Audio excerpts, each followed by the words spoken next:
हाँ, ये प्रश्न है एसएससी दिल्ली पुलिस एसआई में आया हुआ है, 3/10/2023 को पूछा गया है। यदि अंकित मूल्य क्रम मूल्य से 75% अधिक है, यानी कि ये जो है अंकित मूल्य क्या रेट दे रहे, अंकित मूल्य क्या है, अंकित मूल्य क्रम मूल्य से 75% अधिक है, तो ये लिखा मैंने क्रम मूल्य, उससे 75% अधिक है तो 175/100। अब देखो ये 100 इसके गुणा में आ जाएगा, तो 100 मल्टीप्लाई अंकित मूल्य, ऐसे बराबर क्रम मूल्य गुणा, मैं आपको समझाने के लिए ऐसे कर रहा हूं, नहीं तो शॉर्ट भी कर सकते हैं, है ना। तो अब देखो अंकित मूल्य तो होगा क्रम मूल्य का फैक्टर, उसका जो गुणांक है, और क्रम मूल्य होगा अंकित मूल्य का गुणांक, ऐसे इसको डायरेक्ट कर सकते हैं।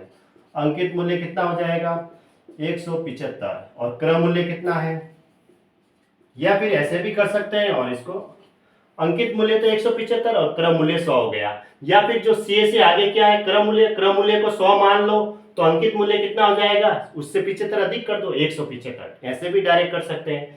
फिर देखो अंकित मूल्य पर छूट दे रहा है, कितनी दे रहा है 40% छूट, और जो डिस्काउंट होता है ना वो छूट दी जाती है, मतलब खरीदी तो उसने 100 में, और घर पे आके उसने उसके ऊपर रेट लिख दी कि ये 175 की है, अंकित मूल्य का मतलब उसके ऊपर लिखी हुई रेट है, प्रिंटेड प्राइस, जबकि खरीदी उसने 100 में है।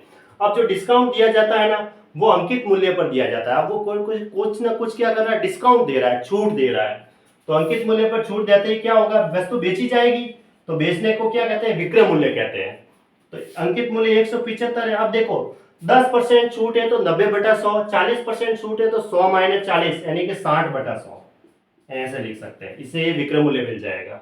25 से कट रहा है ये 7 बार और ये 4 बार, ये 15 बार कटा, 15 को 7 से मल्टीप्लाई किया तो 105 आया। अब देखो प्रतिशत लाभ ज्ञात करें, प्रतिशत लाभ और प्रतिशत हानि की गणना क्रय मूल्य पर की जाती है। तो खरीदी तो उसने कितने में थी, खरीदी 100 में थी, क्रय मूल्य 100 है, और बेच रहा है वो 105 में, तो 100 में खरीदी और 5 में बेच 105 में बेच रहा है, तो प्रतिशत लाभ कितना हुआ, लाभ ही हुआ, 5 का लाभ बटा क्रय मूल्य 100 ही है और गुणा 100, यानी 100 पे वही परसेंटेज होगा, 5% इसका आंसर हो जाएगा। ऑप्शन कौन सा सही है, डी सही है, ऐसे।